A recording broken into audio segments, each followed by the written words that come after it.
పెద్దవాడు ఆ సమాజ మందిరపు అధికారి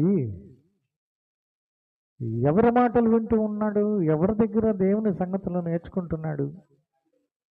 ప్రిస్కిల్లా ఆకుల్లా మరీ వివరముగా దేవుని సంగతులను తెలుసుకుంటూ ఉన్నారు. మనం తెలుసుకుంటామా?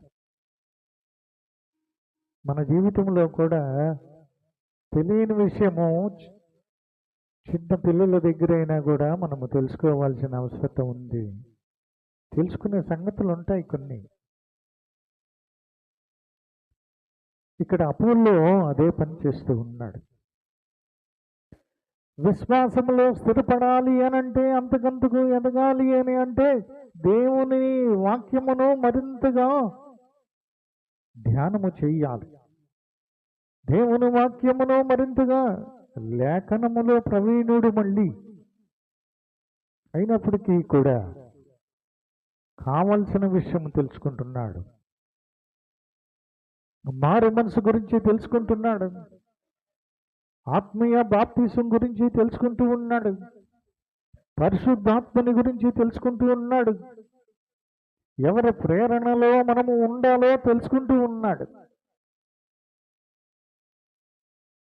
సంఘము ఎప్పుడు పరిశుద్ధాత్మని ప్రేరణలోనే ఉండాలి.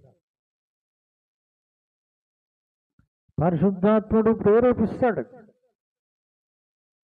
చాలాసార్లు మనము ఏముందని అని అనుకుంటాం. మన మనసు ప్రేరేపించిన, మన హృదయాన్ని తాకిన కొన్ని విషయాలు కూడా మనము అంతగా పట్టించుకోం. దాని పర్యవసానం తర్వాత తెలుస్తుంది మనకి. తర్వాత అదే నాకు ఇది దేవుడు ప్రేరేపణ చేశాడు, మనం చేయలేకపోయాము అన్న విషయము తర్వాత అర్థమవుతుంది. అలా చేయలే ఈ అపోలో వచ్చింది మహానగరంలో నుంచి. అయినా